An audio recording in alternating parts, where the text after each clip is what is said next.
मेरे घर में जब एक किन्नर बच्चा जन्म लिया तो मेरा पति राघव बोला, ये तेरे किसी पाप की सजा है, अब मैं तुझे तलाक दूंगा। अगर तू इस बच्चे को घर से बाहर नहीं निकालेगी तो।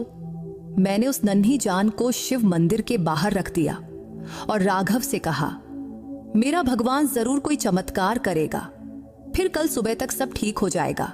इस पर वो हंसा और बोला, ठीक है, सुबह तक का वक्त है तेरे पास, अगर कुछ नहीं हुआ तो मैं तुझे छोड़कर दूसरी शादी कर लूंगा। सुबह की आरती में अभी 10 मिनट बाकी थे, तभी मंदिर के लाउडस्पीकर पर एक घोषणा हुई। वो घोषणा सुनते ही मेरा पति जोर जोर 10 से रोने लगा। मैं मंदिर के एक कोने में बैठी आंसू पोंछ रही थी, हाथ जोड़कर भगवान से प्रार्थना कर रही थी। राघव बाहर खड़ा मुझे देखकर हंस रहा था। अब वो इतना क्रूर हो चुका था जितना पहले कभी नहीं था। वो लगातार बोलता जा रहा था, कुछ नहीं होगा, कुछ नहीं बदलेगा, तेरे जैसे औरतों का भगवान भी कुछ नहीं करता। और रही बात चमत्कार की, तो चमत्कार 3-4 घंटे में थोड़े होते हैं। मैं रोते रोते बस एक ही बात दोहरा रही थी, हे देवा, मेरी मदद कर और इस इंसान को दिखा कि तू क्या कर सकता है। तेरा न्याय सबसे सच्चा है। मेरे बच्चे के नाम पर आज तू अपना चमत्कार दिखा। मैंने उम्र भर तेरी भक्ति की है और तुझसे ही सब मांगा है। मैंने बहुत कुछ सहा है, इसलिए आज मैं तेरी भक्ति का फल मांगती हूँ। जितना मैं रोती गई उतना ही मेरा पति, सास और ननद मुझ पर हंसते गए। मैं पूरी तरह अकेली थी। मेरे पास भगवान शिव के सिवा कोई नहीं था। वक्त बीतता जा रहा था और उम्मीद धीरे धीरे खत्म होती जा रही थी। मैं उठने ही वाली थी कि आरती का समय हो गया। तब सुबह का उजाला फैलने लगा था। मैं सिर झुकाए रो रही थी। तभी मंदिर से हुई एक घोषणा ने सबके होश उड़ा दिए। मेरा दिल अचानक रुक सा गया। सबके चेहरे पर सन्नाटा छा गया। मैं नंगे पांव मंदिर की ओर दौड़ पड़ी, क्योंकि वहीं मेरा चमत्कार, मेरी जीत, मेरी राह देख रही थी। दोस्तों, मेरा नाम आरुषि है। रंग रूप से मैं बहुत सुंदर थी, पर मेरा नसीब कभी मेरे जैसा सुंदर नहीं रहा। उम्र भर लोगों की नफरत भरी नजरें सहनी पड़ी, मानो हम चलते फिरते पाप हों। मैं और मेरी माँ, हम दोनों को एक ही नजर से देखा जाता था। मैंने कभी सपने में भी नहीं सोचा था कि मेरी शादी का फैसला इतनी जल्दी और इतनी बेरहमी से लिया जाएगा। आज भी मेरी माँ की आवाज मेरे कान में गूंजती है। वो कहती थी, जिस लड़की का जन्म बाप के नाम के बिना होता है, उस पर इस दुनिया में कोई रहम नहीं करता। मैं उसकी बेटी थी, पर उसके लिए एक बोझ बन गई थी, एक ऐसी जिम्मेदारी जिससे वो जल्द से जल्द आजाद होना चाहती थी। मेरे बाप के बारे में घर में कभी साफ साफ नहीं बोला गया। बस इतना पता था कि वो कोई बड़े आदमी थे। कौन थे, कहाँ थे, किसी को नहीं पता। लोगों की जीभ पर एक ही बात रहती थी, मैं अवैध पैदा हुई हूं। बचपन से लेकर बड़ी होने तक यही अपमान सुनती आई और ये कलंक मेरे माथे पर हमेशा के लिए चिपक गया। गांव शहर की औरतें मुझे निशाना बनाने का एक भी मौका नहीं छोड़ती थीं। उनके ताने मेरे सीने में खंजर की तरह चुभते थे। लेकिन मैं क्या करती? मेरी माँ तो इन्हीं लोगों के बीच रहती थी, इन्हीं के घरों में काम करती थी और इन्हीं के ताने सहती थी। मुझे अपने बाप पर सबसे ज्यादा गुस्सा आता था, क्योंकि उन्हीं की वजह से हमारा जीवन ऐसा बना था। मैंने उन्हें कभी देखा नहीं था। अगर कहीं वो जिंदा होते तो शायद हमसे मिलते और फिर हमारा जीवन ऐसा न होता। एक दिन मेरी माँ ने कहा, तेरे लिए रिश्ता आया है। ये बात सुनते ही मेरे सीने में एक अजीब सी बेचैनी भर गई। जिस लड़के का रिश्ता आया था उसका नाम था राघव। मैंने उसका नाम भी पहले कभी नहीं सुना था। माँ ने बताया कि वह उम्र में मुझसे बहुत बड़ा है, देखने में भी खास ठीक नहीं, न पढ़ा लिखा है न कोई नौकरी है। ये सब सुनते ही मेरा दिल बैठ गया। और तो और उसके पहले 2 शादियां भी हो चुकी थीं। उसकी दोनों बीवियां उसे छोड़कर चली गई थीं। उसके पास न पैसा था, न इज्जत, न संतान, फिर भी मेरे लिए उसका रिश्ता आया था। मेरी माँ ने बस इतना कहा, बेटी, जिन लड़कियों का जन्म बाप के नाम के बिना होता है उन्हें अच्छे रिश्ते कहाँ मिलते हैं। तेरे लिए तो ये एक ही आया है, इसलिए अब मैं देर नहीं करूंगी। मैंने विरोध किया। मैंने कहा, माँ, ये शादी मेरी जिंदगी बर्बाद कर देगी और मैं अपना जीवन यूं बर्बाद नहीं करना चाहती। तुम इसे मना कर दो। पर मेरी माँ ने मेरी एक न सुनी। उसने फिर अपनी दुख भरी कहानी दोहरानी शुरू कर दी। बोली, सबका जीवन बर्बाद होता है, तेरी माँ का भी तो हो ही चुका है। तेरा बाप मुझे छोड़कर चला गया था जब तू पैदा होने वाली थी। अब तेरा भी बर्बाद हो जाए तो मैं क्या करूं? उसके शब्द मेरे सीने में जहर की तरह उतर गए। क्या कि उसकी बातों में कड़वाहट थी, पर सच से भरी हुई थी। उसने भी जीवन में कभी सुख नहीं देखा था। जब मैं पैदा होने वाली थी तभी मेरे बाप ने उसे छोड़ दिया था। शादी हुई भी थी या नहीं, ये आज तक सवाल ही है। मेरी माँ को दुनिया भर के ताने और तकलीफें सहनी पड़ी। वह अनपढ़ थी। उसे लगता था कि जैसा अन्याय उसके साथ हुआ वैसा ही उसकी बेटी के साथ भी होना तय है। उसे ये समझ नहीं आया कि जो उसके साथ गलत हुआ उससे वह अपनी बेटी को तो बचा सकती है। उसके लिए तो यही सच था कि सबके साथ बुरा ही होता है, फिर मेरे साथ हो या तेरे साथ क्या फर्क पड़ता है। मेरी माँ ने अपनी पूरी जिंदगी मेरे लिए कुर्बान कर दी थी। दूसरों के घरों में काम किया, ताने सहती रही और हर सांस सिर्फ मेरे लिए ही ली। पर अब वह थक चुकी थी। उसे बस अब मेरी शादी करके अपनी आखिरी जिम्मेदारी से मुक्त होना था और उसके लिए यही एक रास्ता था, चाहे वह मुझे कहीं भी ले जाए। मेरे मन में 1000 सवाल उठे पर जवाब कोई नहीं था। मैंने माँ से कहा, माँ, तुमने कभी मेरे बारे में सोचा? मेरे सपनों के बारे में, मेरी इच्छाओं के बारे में, मेरे जीवन के बारे में? क्या ये सब तुम्हारे लिए कुछ मायने नहीं रखता?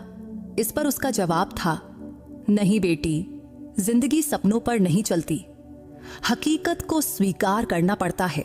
फिर वह दिन आ गया जब मेरी शादी राघव से तय हो गई। वह दिन मैं कभी नहीं भूल सकती। मेरी माँ ने मेरी शादी की तैयारी ऐसे की जैसे वह अपनी जिंदगी का सबसे बड़ा बोझ उतार रही हो।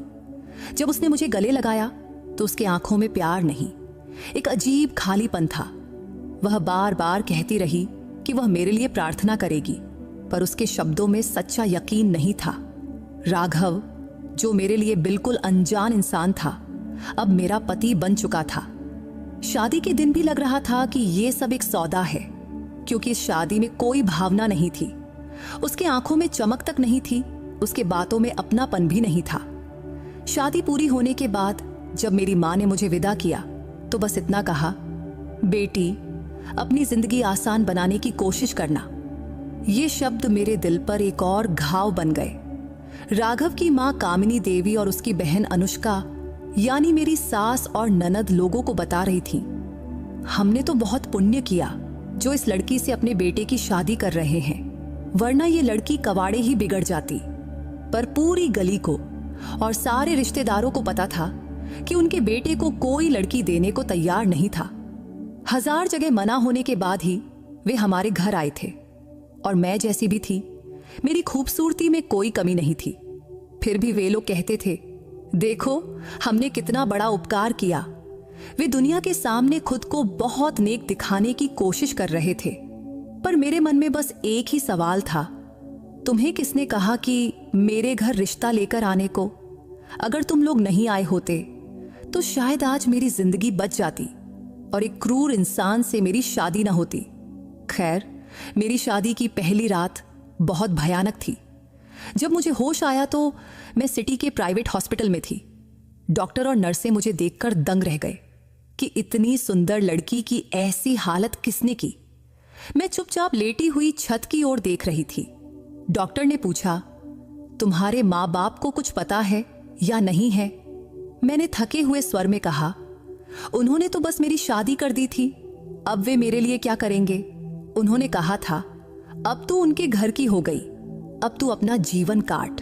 डॉक्टर ने कहा, मेरे पास एक महिला सहायता केंद्र का नंबर है, मैं तुझे उनकी संचालिका का नंबर देती हूँ, वो तुझे यहाँ से सुरक्षित ले जाएंगी।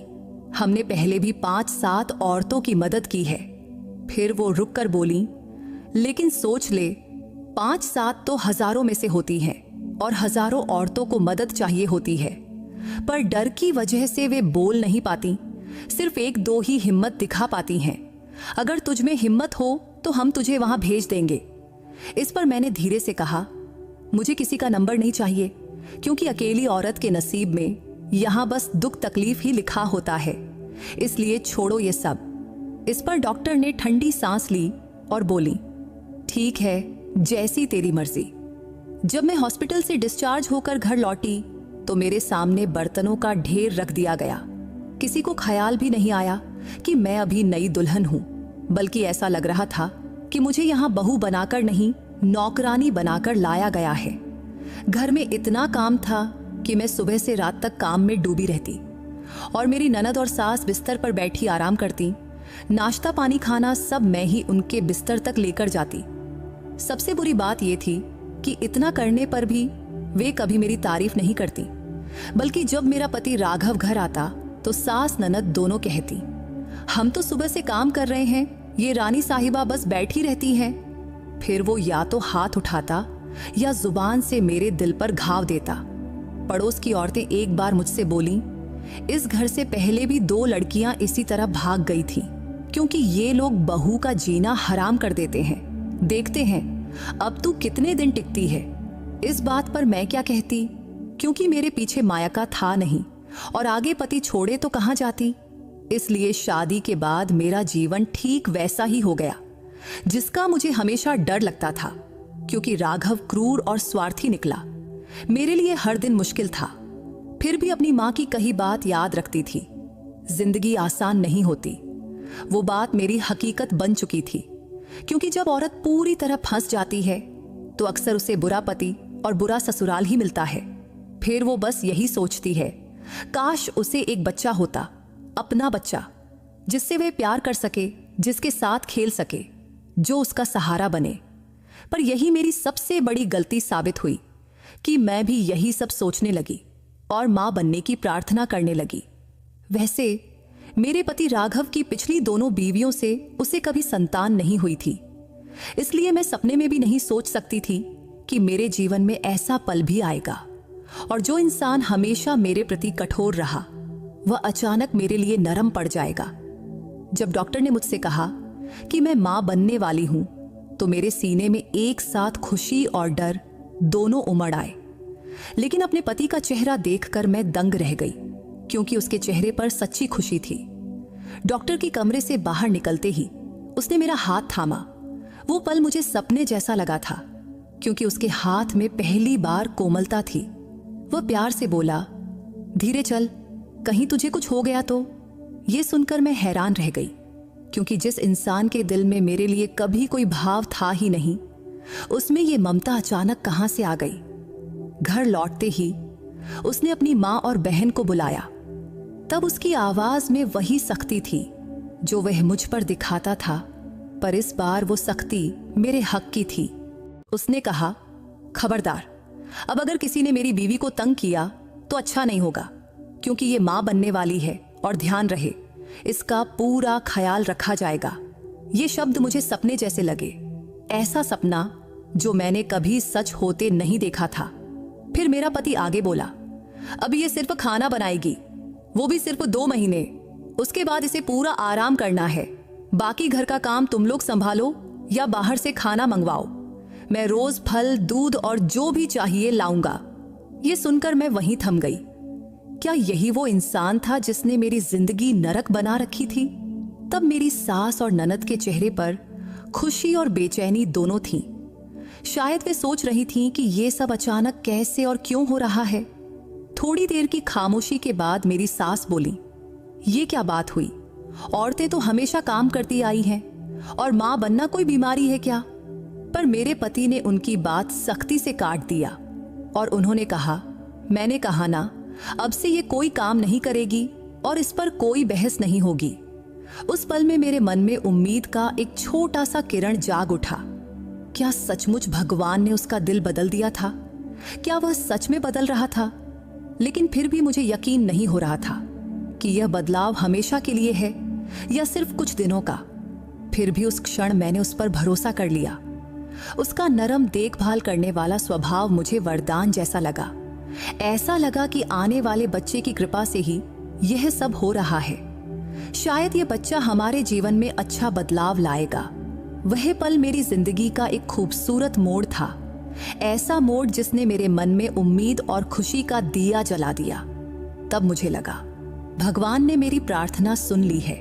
उस दिन जब रात हुई तो मैं अपने कमरे में बैठी सोच रही थी कि शायद मेरा जीवन नई दिशा ले रहा है और जो उम्मीदें सालों से अंधेरे में दबी पड़ी थीं, वे फिर से जाग उठी थीं, क्योंकि मेरे पति के बदले हुए व्यवहार ने मुझे यकीन दिलाया कि अब शायद मेरे नसीब में सुख लिखा है। इसीलिए मैंने भगवान का शुक्रिया अदा किया और मन में नए सपने बुनने लगी। लेकिन वह खुशी बहुत कम वक्त की थी। रात को जब मैं पानी लेने कमरे से बाहर निकली तो राघव की आवाज आई। वह अपने माँ और बहन से बात कर रहा था। आवाज सुनकर मैं दरवाजे के पीछे रुक गई और सुनने लगी। लेकिन जो कुछ मैंने सुना उसने मेरा दिल पूरी तरह तोड़ दिया। मेरी ननद गुस्से में बोल रही थी, तूने तो अपनी बीबी को हमारे सिर पर बिठा दिया है। अब ये रानी बनकर घूमती है, घर में कोई काम नहीं करती और तुझे इसके सिवा कुछ दिखता ही नहीं है। मेरी सास ने भी गुस्से से कहा, हाँ ये क्या बात हुई बेटा, तूने उसे सिर पर क्यों चढ़ा रखा है? हमने सपने में भी नहीं सोचा था कि यह हम पर राज करेगी। मेरा पति, जो अभी तक मेरे साथ प्यार और नरमी से पेश आ रहा था, वह अचानक बिल्कुल अलग इंसान बन गया और वह हंसते हुए बोला, आप लोग चिंता क्यों करती हैं? ये तो सिर्फ 9 महीने की बात है, बच्चा हो जाएगा, फिर देखना, मैं तो इसे तलाक देकर ही छोड़ूंगा। ये शब्द सुनते ही मेरे दिल की धड़कन रुक सी गई, जैसे मेरे पैरों तले जमीन खिसक गई हो। मैं वहीं खड़ी की खड़ी रह गई, जैसे पत्थर की मूर्ति बन गई हो। सांस लेना भी भूल गई। तभी मेरी सास बोली, तलाक देगा तो दूसरी कहां से लाएगा, क्योंकि इतनी सुंदर लड़की आसानी से नहीं मिलेगी। ये जवान भी है और सबसे बड़ी बात, कभी शिकायत भी नहीं करती। चाहे हम कुछ भी कहें, वो चुपचाप सुन लेती है। इस पर मेरा पति बेफिक्री से बोला, अरे कोई ना कोई तो मिल ही जाएगी। वैसे भी अब इसके लिए मेरे दिल में कोई जगह नहीं बची। फिर थोड़ी देर की खामोशी के बाद मेरी सास बोली, तो ठीक है, 9 महीने सह लेंगे, लेकिन ज्यादा सिर पर चढ़ाने की जरूरत नहीं है। इस पर मेरा पति बोला, अरे माँ, वो थोड़ा खुश रहेगी तो बच्चा स्वस्थ पैदा होगा, क्योंकि हमें तो बच्चे से मतलब है, उससे नहीं। फिर मेरी सास सिर हिलाते हुए बोली, बच्चा तो होना ही चाहिए, वो भी बेटा। इस पर मेरा पति बोला, बेटा हो या बेटी, मुझे खुशी है माँ, लेकिन बेटा हुआ तो और भी अच्छा होगा। ये बातें सुनकर मेरे आंखों में आंसू भर आए, क्योंकि दिन भर उसके प्यार भरे लहजे से चमक उठी। मेरी दुनिया एक पल में बुझ गई। मैं सोचने लगी, क्या यही मेरी जिंदगी का सच है? क्या मेरा वजूद सिर्फ एक बच्चा पैदा करने तक ही सीमित है और उसका नरम स्वभाव सिर्फ इसी वजह से था? मैं चुपचाप अपने कमरे में लौट आई। अब मेरे मन में एक अजीब सी उलझन थी। क्या मैं सब अनसुना करके हंसती रहूं या अपनी हकीकत स्वीकार कर लूं और जो नसीब में मिला वही जी लूं? उस रात मुझे नींद नहीं आई, क्योंकि मेरे पति के शब्द बार बार मेरे कानों में गूंजते रहे, हमें तो बच्चे से मतलब है, उससे नहीं। ये बात मेरे सीने में खंजर की तरह चुभ गई थी। अगली सुबह उठते ही मैंने एक पक्का इरादा कर लिया कि मैंने पहले भी कहा था ना कि जिंदगी आसान नहीं होती, लेकिन हिम्मत कभी नहीं छोड़नी चाहिए। और मुझे पता था कि मेरे लिए यह आसान नहीं होगा। फिर भी मैंने मन ही मन भगवान से प्रार्थना की कि वह मुझे इतनी हिम्मत दे कि मैं किसी तरह अपना जीवन संभाल सकूं, क्योंकि अपने पति की बातें सुनकर मेरा दिल पूरी तरह टूट चुका था और जो थोड़ी सी उम्मीद जागी थी वह भी अब खत्म हो चुकी थी। जबकि मैं सोचने लगी थी कि काश थोड़ा और वक्त तो ये उम्मीद जीवित रहती, पर बहुत जल्दी ही सब खत्म हो गया। उन दिनों मेरे पति का मूड कुछ ठीक ठीक रहता था। शायद बच्चे की खबर से उसका दिल थोड़ा नरम पड़ा था। मैंने सोचा, क्यों ना इस मौके का फायदा उठाकर मां से मिलने की इजाजत मांगूं। पहले तो मुझे डर लग रहा था, फिर हिम्मत करके बोली, मुझे अपनी मां से मिलना है। इस पर वह हैरानी से मुझे देखने लगा, जैसे मेरी बात उसे बहुत अजीब लगी हो। फिर शांत स्वर में बोला, ठीक है, सुबह मैं तुझे छोड़ दूंगा, लेकिन शाम तक लौट आना, या मैं खुद तुम्हें लेने आ जाऊंगा। इस पर मैंने फौरन खुशी से कहा, ठीक है। तब मन में एक अजीब सी शांति हुई कि आज मैं अपनी मां से मिल पाऊंगी, थोड़े समय के लिए ही सही। वही मां जो हमेशा मेरे लिए मजबूत सहारा बनने की कोशिश करती थी। हमारे रिश्ते में दूरी आ गई थी, फिर भी वह मेरी माँ ही थी। उसी माँ ने मुझे इस कठोर रिश्ते में धकेला था, फिर भी वह मेरे दिल के सबसे करीब थी। जब मैं अपनी माँ के घर पहुंची और उन्हें बताया कि मैं माँ बनने वाली हूं, तो वह खुशी से उछल पड़ी, मुझे जोर से गले लगाया, सिर पर हाथ फेरा और बोली, सब ठीक हो जाएगा बेटी, भगवान तेरे लिए जरूर अच्छा रास्ता निकालेगा। इस पर मैंने हिचकिचाते हुए पूछा, माँ तुमने कभी पापा को ढूंढने की कोशिश नहीं की? अगर मिल जाते तो हम उनसे अपना हक मांग लेते। मेरे सवाल पर माँ के चेहरे पर एक गहरी छाया उतर आई, आंखों में पुराना दर्द झलकने लगा। वह कुछ पल चुप रही, जैसे बीते दिनों की यादों में खो गई हो। फिर वो धीरे से बोली, उसे कहाँ ढूंढती, वह तो एक राहगीर था जो मेरी जिंदगी में सपने की तरह आया और चला गया।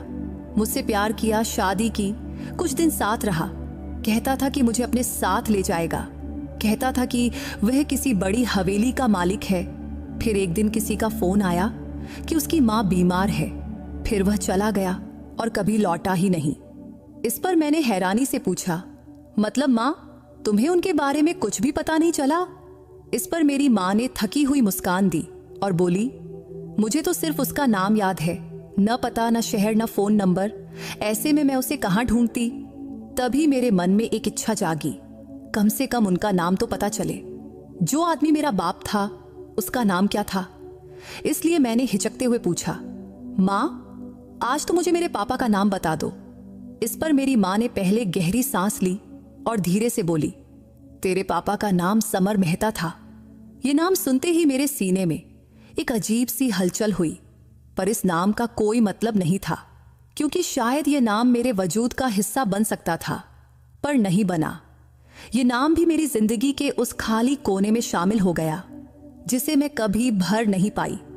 इसके बाद मैं कुछ देर माँ के पास चुपचाप बैठी रही। माँ के चेहरे पर जिंदगी की सारी कठोरता साफ दिख रही थी और मेरे मन में एक अनोखी दुविधा चल रही थी, आखिर इस नाम के बाद मैं करूंगी भी क्या? मेरे लिए तो यही जिंदगी का सच था जिसे किसी तरह सहना था। शाम तक मेरा पति मुझे लेने आने वाला था, इसलिए मैंने माँ को अलविदा कहा और सोचा कि जिंदगी का यह चक्र यूं ही घूमता रहेगा और मेरी उम्मीदें, मेरे सपने कहीं पीछे रह जाएंगे। इसके बाद 9 महीने किसी तरह अच्छे से गुजर गए, पर भगवान को क्या मंजूर था कौन जाने। जब मेरा बच्चा हुआ तो मेरे पैरों तले जमीन खिसक गई। मेरी बेटी हुई थी, लेकिन उसके हाथ पांव पूरी तरह अलग हालत में थे। जब मेरे पति ने बच्ची को देखा तो उसका चेहरा उतर गया। वह बोला, बच्चा तो हुआ पर बेकार है, इसे कौन संभालेगा, इसका कौन देखभाल करेगा? मेरे पति की बात मेरे सीने में तीर की तरह चुभी। मुझे इतना दर्द हुआ कि बयां नहीं कर सकती। उम्र भर मैं एक बाप की छांव के बिना बड़ी हुई थी और अब खुद मां बन गई थी, फिर भी कोई छांव नहीं थी। मैंने कहा, ठीक है, आपको नहीं चाहिए तो मैं इसे मंदिर के बाहर रखाती हूं, कोई उठा लेगा या भगवान कोई रास्ता निकालेगा। इस पर मेरा पति ठंडे लहजे में बोला, बहुत अच्छा सोचा तूने, मुझे तो इसे घर में रखना ही नहीं था, अब जा मंदिर के बाहर रखा। मेरी सास ननद भी कठोर बोल बोलती रहीं। उनके बोल मेरे दिमाग को सुन्न कर रहे थे और फिर मैंने वह भयानक दर्दनाक फैसला ले लिया। रात की सन्नाटे में मैंने अपनी नन्ही निष्पाप बेटी को शिव मंदिर के बाहर रख दिया। लौटकर आई तो मेरा पति बोला, बहुत अच्छा किया तूने। इस पर मैंने जवाब दिया, भगवान जरूर कोई ना कोई रास्ता दिखाएंगे। वह हंसकर बोला, अरे वाह, तुझे अपने भगवान पर बहुत यकीन है लगता है। अच्छा चल, देखते हैं तेरा भगवान क्या करिश्मा करता है। उसने मुझे सुबह की आरती तक का वक्त दिया था। वह बोला, अगर उस वक्त तक कोई चमत्कार न हुआ तो तू भी इस घर से निकल जाएगी। मैंने पूजा की थाल सजाई। मेरी जिंदगी में कोई नहीं था, न अपना, न साथी, न दोस्त, सिर्फ भगवान था। तो मैं उसी से मदद मांग रही थी। पूजा में बैठकर मैं जोर जोर से रोकर भगवान से प्रार्थना करने लगी। उधर घर के सारे लोग मुझ पर हंस रहे थे, यह कहकर कि रोने धोने से कोई चमत्कार नहीं होने वाला। रात होती जा रही थी, मन में एक अजीब सी बेचैनी थी। जब मैं अपनी बेटी को मंदिर के बाहर रखकर आई थी तो जैसे सीने पर पत्थर रख दिया गया हो। लेकिन घर लौटते ही पति के शब्दों ने मेरे पूरे वजूद को तोड़ दिया। उसने कहा, बहुत अच्छा किया तूने, वरना मुझे तो इसे घर में रखना ही नहीं था। अब देखते हैं तेरा भगवान कोई करिश्मा दिखाता है या नहीं। उसने सुबह की आरती तक का वक्त दिया था। अगर कुछ न हुआ तो मुझे भी घर से निकाल दिया जाएगा। उसी में मेरी ननद और सास भी ताने मार रही थीं। दोनों हंस रही थीं और मुझे ऐसी नजरों से देख रही थीं जैसे मैं कोई पागल औरत हूं। उनके व्यवहार ने मेरी आखिरी उम्मीद को भी डगमगा दिया था। लेकिन मेरे मन में एक बात बिल्कुल साफ थी, भगवान से बड़ा कोई नहीं।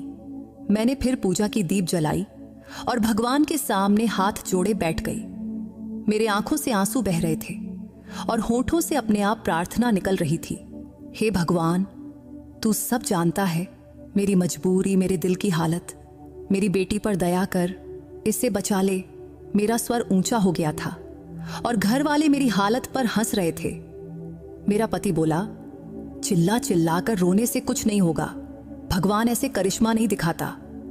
मेरी सास तंज कसते हुए बोली, बहुत बड़ी भक्त बनती है, देखते हैं इसका भगवान कुछ करता भी है या नहीं।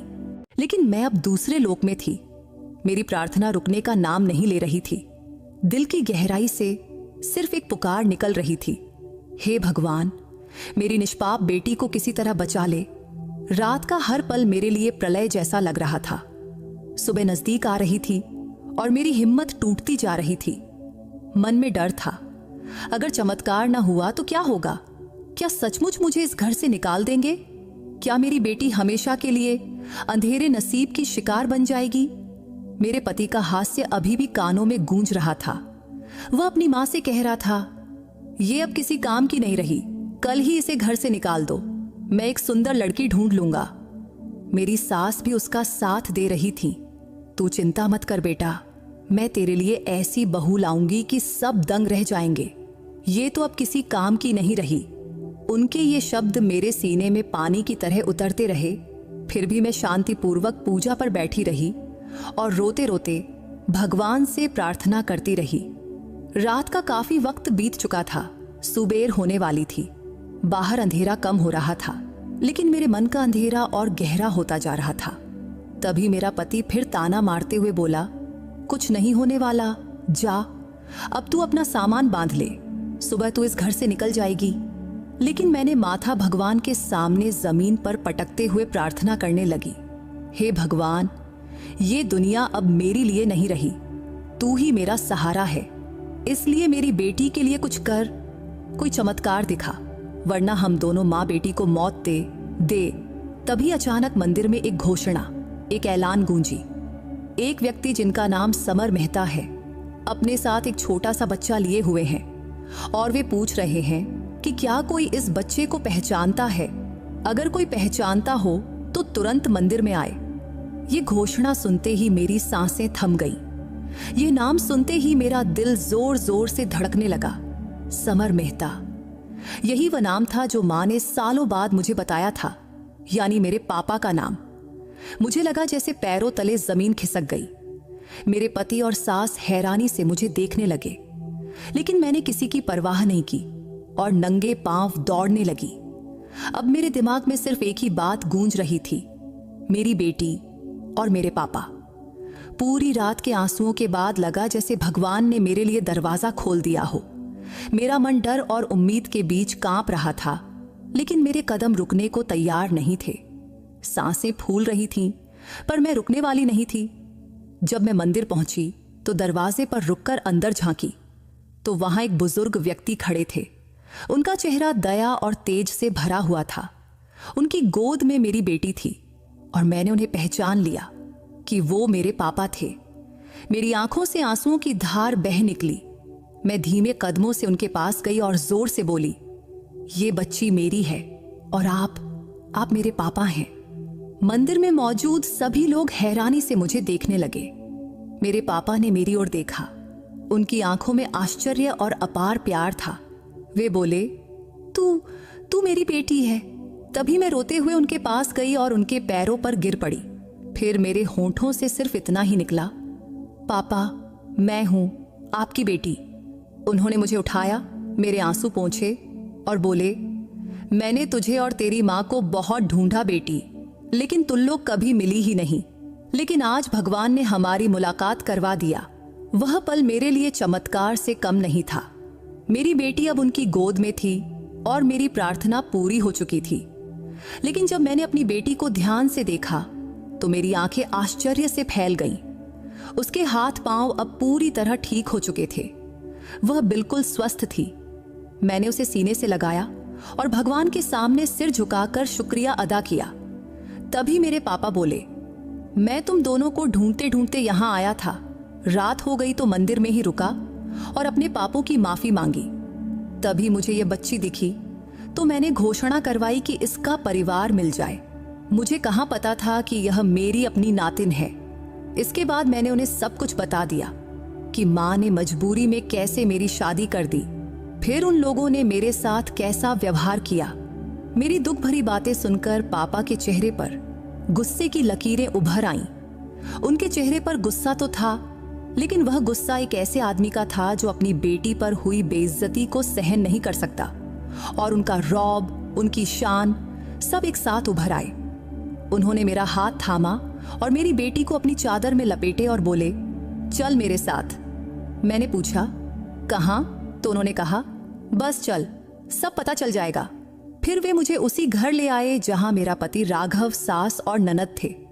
उन्हें देखकर सब दंग रह गए कि मैं एक अनजान आदमी के साथ आई हूं और वह आदमी मेरा बाप था। मेरा पति मेरी बेटी को देख रहा था, जो अब पूरी तरह स्वस्थ थी और आंखें खोलकर सबकी ओर देख रही थी। मैंने उसे कहते सुना था कि अगर बेटी भी हुई तो मुझे बहुत खुशी होगी। और अब जब वह बेटी को ठीक देखकर पिघलने लगा था और मेरे पास आने लगा, तभी मेरे पापा ने हाथ के इशारे से उसे रोक दिया। हम गाड़ी से आए थे। पापा के साथ उनके 3 आदमी भी थे। शायद वे उनके अंगरक्षक थे। वे साधारण इंसान नहीं थे। उनके व्यवहार और व्यक्तित्व से सबके चेहरे पर आश्चर्य और अविश्वास छा गया था। तभी पापा ने एक ऊंची आवाज के साथ कहा, मेरा नाम समर मेहता है और हमारा खानदान बड़े घराने में गिना जाता है। मैं न जाने कितनी जमीन और संपत्ति का मालिक हूं, और तू अगर मेरी बेटी का पति है और मेरा दामाद, जो अभी तक आराम से बैठा था। इतना सुनते ही मेरा पति तुरंत नम्रता से खड़ा हो गया और डरते हुए बोला, जी, ये मेरी बीबी है और ये मेरी बेटी। तभी पापा के चेहरे पर गुस्से की लकीरें और गहरी हो गईं।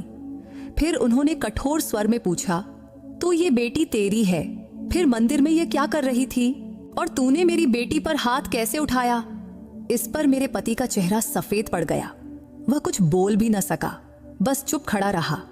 तभी पापा ने अपने एक आदमी को इशारा किया तो वह तुरंत अंदर आया और हथियार संभालते हुए पति की ओर बढ़ा। फिर पापा बोले, अभी के अभी इसी वक्त मेरी बेटी को इस रिश्ते से आजाद कर, वरना मैं तुझे जिंदगी से आजाद कर दूंगा। मेरा पति, जो खुद को हमेशा शेर समझता था, वह तुरंत मेरे पापा के पैरों पर गिर पड़ा और कांपते स्वर में बोला, नहीं साहब, मैं कसम खाता हूं, आपकी बेटी को मैं बहुत सुख दूंगा और हमेशा खुशी रखूंगा। इस पर पापा ने ठंडे मगर तीखे लहजे में कहा, तू किसे सुख देगा?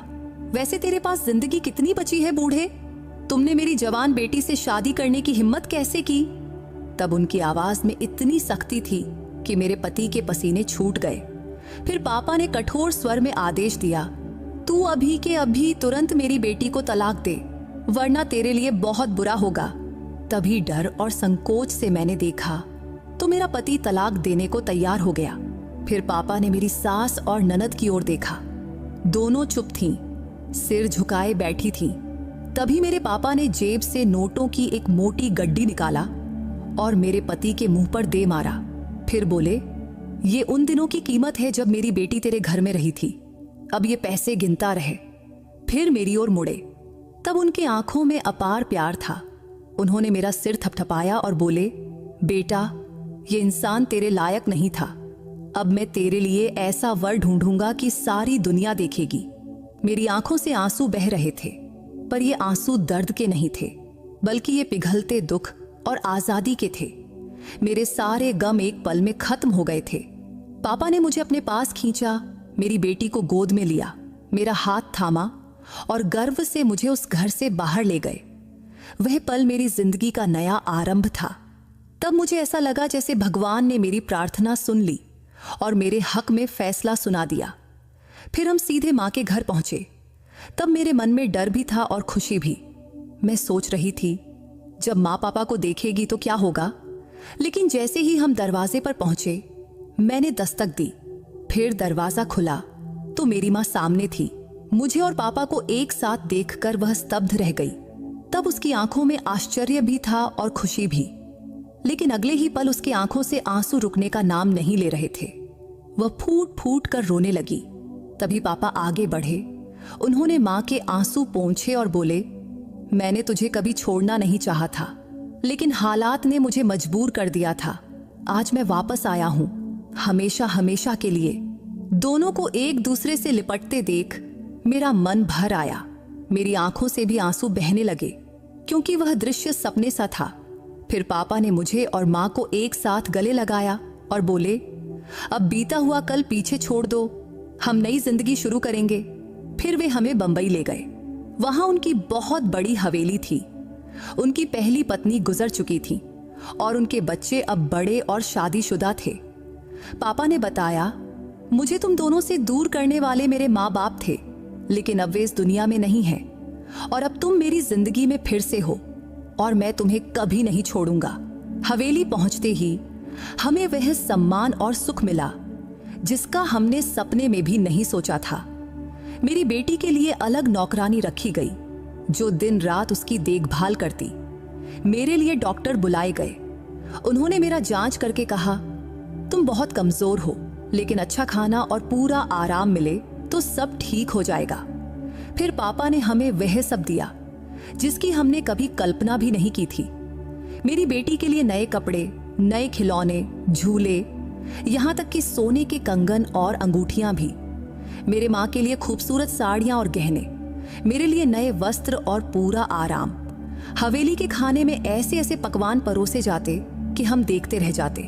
हर रोज स्वादिष्ट और लजीज भोजन। बस एक हफ्ते में हमारी हालत बदल गई। कमजोरी की जगह ताजगी, तकलीफ की जगह सुकून आ गया। जो कुछ भी जिंदगी ने हमसे छीना था वह हमें कई गुना होकर वापस मिल गया। पापा ने अपने प्यार और जिम्मेदारी से हमें वह इज्जत और मान सम्मान दिया जो सचमुच हमारा हक था। बंबई पहुंचते ही उन्होंने हमारा परिचय पूरे परिवार से करवाया। वहां मेरी मुलाकात एक लड़के से हुई। सब कुछ मेरे लिए बिल्कुल नया और सुखद था। जैसे दुख के एक लंबे अध्याय के बाद जिंदगी ने मुझे फिर से हंसना सिखाया हो। वह मेरी ही उम्र का जवान लड़का था, किसी राजकुमार सा सुंदर और आकर्षक। मेरे पापा मुझे उससे मिलवाते हुए बोले, ये करण मल्होत्रा है और मैं चाहता हूं कि तेरा विवाह इसी से हो। ये तुझे और तेरी बेटी को दिल से अपनाने को तैयार है। करण सचमुच बहुत अच्छा इंसान था, अमीर, जिम्मेदार और संवेदनशील भी। लेकिन इस बार मैं कोई जल्दबाजी में फैसला नहीं करना चाहती थी, इसलिए मैंने पापा से थोड़ा वक्त मांगी और उन्होंने मेरी इच्छा का पूरा सम्मान किया। अगले कुछ दिन हमने एक दूसरे को समझने में बिताए। बातों बातों में मैंने उसे अपनी जिंदगी के सारे दर्दनाक अनुभव बता दिए। वह मेरे साथ बहुत प्यार, समझदारी और संवेदनशीलता से पेश आता था। एक दिन उसने कहा, अगर तुम्हारा पहला पति मेरे सामने होता तो मैं उसे उसके व्यवहार की सजा जरूर देता। हमारे घर की कोई भी लड़की ऐसा बर्ताव बर्दाश्त नहीं करती, लेकिन अगर तू चाहे तो मैं उसे आज भी सबक सिखा सकता हूं। इस पर मैं हंसकर बोली, नहीं, जो हुआ उसे भूल जाना चाहिए। हम अपनी जिंदगी आगे बढ़ाएं और बीता हुआ पीछे छोड़ दें। इसके बाद करण और मुझ में गहरी दोस्ती हो गई। वह सिर्फ मुझसे ही नहीं, मेरी बेटी से भी बहुत प्यार करने लगा। उसे गोद में लेकर घंटों खेलता और उसकी छोटी छोटी बातों से मुझे अपार खुशी मिलती। पापा ने मेरी बेटी का नाम अनन्या रखा था और उसके लिए हर संभव सुविधा उपलब्ध कर दी थी। एक दिन करण ने मुझसे कहा, मैं तुम्हारा राह हमेशा देखता रहूंगा। जब तुम कहोगी तभी हम शादी करेंगे। चाहे जितना भी वक्त ले लो, ये फैसला पूरी तरह तुम्हारा होगा। उसकी यह बात मेरे दिल की गहराई तक छू गई। उसका सच और उसका प्यार धीरे धीरे मेरे दिल में जगह बनाने लगा। कुछ दिनों बाद मैंने मन की आवाज सुनी और हाँ कह दिया। फिर मेरे पापा ने बहुत खुशी से हमारा विवाह करवा दिया। ये मेरे लिए एक नई जिंदगी की शुरुआत थी करण के साथ। अब मेरी जिंदगी खुशियों से भर गई। वह मेरी बेटी के लिए एक आदर्श पिता बन गया और मेरे लिए ऐसा साथी जो मेरे सारे दुख समेटकर मुझे खुशियों की रोशनी में खड़ा कर देता था। शादी के बाद मुझे समझ आया कि जब कोई मर्द सचमुच दिल से प्यार करता है तो वह औरत को कितना सम्मान और अपनापन देता है, क्योंकि वह मेरे हर दुख और हर मुस्कान का हिस्सा बन गया था। मुझे जरा सी भी तकलीफ होती तो वह बेचैन हो जाता। उसके प्यार और देखभाल का अंदाज ऐसा था कि कई बार मुझे लगता कि शायद मैं सपना देख रही हूं। मेरे पापा ने सच कहा था कि वे मेरा विवाह किसी राजकुमार से करेंगे और करण ने मुझे सचमुच राजकुमारी की तरह रखा। अब मेरी जिंदगी खुशियों से भरी हुई थी और मैं हर पल भगवान का शुक्रिया अदा करती थी। मेरी माँ भी अब पापा के साथ बहुत खुश थी, पहले से कहीं ज्यादा सुकून और खुशी से भरी हुई थी, जैसे मैं बचपन में सपनों में उन्हें देखा करती थी। पापा ने माँ से कहा था, अब हर दिन मन मुताबिक जियो, हाथों में रंग बिरंगी चूड़ियां पहनो, सज संवर कर अपना जीवन सुंदर बनाओ। जो वक्त हम एक साथ नहीं जी पाए, अब आखिरी सांस तक जी लेंगे। मेरे पापा सचमुच हीरो थे। तब हालात ने कभी हमें एक दूसरे से दूर किया था, तो अब उन्होंने सारी रुकावटें हटा दी और हमें अपनी जिंदगी का हिस्सा बना लिया। जिंदगी में हर इंसान को तरह तरह की मुश्किलें और तकलीफें झेलनी पड़ती हैं। कभी कभी हालात इतने कठिन हो जाते हैं कि इंसान को खुद को संभालना भी मुश्किल लगता है। वह खुद को अकेला और लाचार समझने लगता है। वैसे मुश्किलें और रुकावटें हर किसी की जिंदगी का हिस्सा हैं, लेकिन जब जिंदगी में कठिन वक्त आता है तो हमें याद रखना चाहिए कि भगवान की कृपा और मदद से बड़ा कुछ भी नहीं है। जितना हम भगवान पर भरोसा रखते हैं, उतना ही वह हमारी मदद करता है और अपने दया करुणा से हमारे दुख दूर करते हैं। भगवान से हमारा रिश्ता ऐसा है जो कभी नहीं टूटता। जो इंसान ईश्वर की मदद पर यकीन रखता है, भगवान उसकी जरूर मदद करते हैं। ये सच है कि दुनिया के सारे सहारे अस्थायी हैं। अगर इंसान सिर्फ अपनी ताकत, पैसे या दूसरों पर निर्भर रहेगा तो कुछ समय बाद वह थककर निराश हो जाता है, क्योंकि दुनिया के लोग और चीजें एक सीमा तक ही साथ देती हैं और आखिर में इंसान को अकेले ही चलना पड़ता है। लेकिन भगवान का साथ हमेशा हमारे साथ रहता है। बस शर्त एक ही है, हम उस पर सच्चा विश्वास रखें और सच्चे मन से उससे मदद मांगे। जब जिंदगी में भयंकर मुश्किलें आती हैं तो कभी कभी इंसान सोचता है कि वह अकेला है और उसकी मदद करने वाला कोई नहीं। लेकिन अगर वह भगवान की ओर मुड़े, सच्चे दिल से प्रार्थना करे और उनकी मर्जी के अनुसार चलने की कोशिश करे तो भगवान जरूर उसकी मदद करते हैं। क्योंकि जब हम भगवान से मदद मांगते हैं तो वह सही समय पर हमारी प्रार्थना का जवाब देते हैं। उनका रास्ता हमारे सोच से अलग हो सकता है, लेकिन उनका हर फैसला हमारे भले के लिए ही होता है। जब हम भगवान को ही अपना सबसे बड़ा सहारा मान लेते हैं तो हमें दुनिया की किसी भी चीज की कमी महसूस नहीं होती, क्योंकि भगवान की कृपा और आशीर्वाद से हम हर मुश्किल का सामना कर सकते हैं। भगवान वादा है कि वह अपने भक्तों को कभी अकेला नहीं छोड़ते। जो लोग उनकी मर्जी के अनुसार जिंदगी जीने की कोशिश करते हैं, भगवान उनकी प्रार्थना जरूर स्वीकार करते हैं और उन पर अपनी असीम कृपा बरसाते हैं। लेकिन जो लोग सिर्फ दुनिया के सहारे पर यकीन रखते हैं और भगवान को भूल जाते हैं, उन्हें हमेशा अंदर से गहरा अकेलापन महसूस होता है, क्योंकि मुश्किल वक्त में उन्हें कहीं से सहारा नहीं मिलता। उनका भगवान से कोई रिश्ता नहीं होता, न ही उनके दिल में भगवान की मदद की उम्मीद होती है। इसलिए वे हमेशा खाली और अधूरे से लगते हैं। मैं आज अपनी जिंदगी में बहुत खुश हूं। अब मेरे पास ऐसा कुछ नहीं जिसकी कमी मुझे महसूस हो। मैंने कभी नहीं सोचा था कि मेरी जिंदगी इतनी शांत और संतुष्ट हो जाएगी, लेकिन भगवान की कृपा और आशीर्वाद से मेरी जिंदगी पूरी तरह बदल गई है। आज जिस मुकाम पर मैं खड़ी हूं, वह सब भगवान की दया का फल है। अब मेरी जिंदगी में शांति है, खुशी है और प्यार है। आप सबके लिए मेरी प्रार्थना है कि जिनकी जिंदगी में मुश्किलें हैं, वे सच्चे मन से भगवान से प्रार्थना करें, क्योंकि जब इंसान सच्चे दिल से सिर्फ भगवान से मदद मांगता है तो एक दिन सब ठीक हो जाता है। भगवान की कृपा से जो सुकून मिलता है वह इस दुनिया की कोई भी चीज नहीं दे सकती, और उनका आशीर्वाद हमेशा हमारे साथ रहता है। बस जरूरत है कि हम सच्चे मन से प्रार्थना करें और उनके दिखाए रास्ते पर चलें। कठिन हालात में भी अगर हम भगवान पर यकीन रखें, उनसे प्रार्थना करें और सही राह पर चलें, तो वह हमें हर स्थिति में शांति और खुशी देते हैं। उनकी कृपा से हमारी हर मुश्किल आसान हो जाती है और हमारा नसीब भी बदल जाता है। दुनिया का सहारा अस्थायी हो सकता है, लेकिन भगवान का साथ और सच्चा प्यार हमेशा अटूट रहता है। आपके नसीब को बदलने की ताकत उसी विश्वास में है जो आप खुद पर और भगवान पर रखते हो। तो दोस्तों, कैसी लगी आरुषि की कहानी? कमेंट में जरूर बताना। और क्या आपके जीवन में भी कभी ऐसा कोई पल आया है जब आपका भगवान पर विश्वास सच साबित हुआ हो? अगर हाँ, तो अपनी उस कहानी को हमारे साथ जरूर शेयर करना। और अगर आप सच्चे मन से भगवान को मानते हो तो कमेंट में हर हर महादेव लिखना मत भूलना। तो दोस्तों, अगर आपको आरुषि की ये कहानी पसंद आई हो तो इस वीडियो को लाइक और चैनल को सब्सक्राइब करना मत भूलना। फिर किसी नई कहानी में मुलाकात होगी। बाय।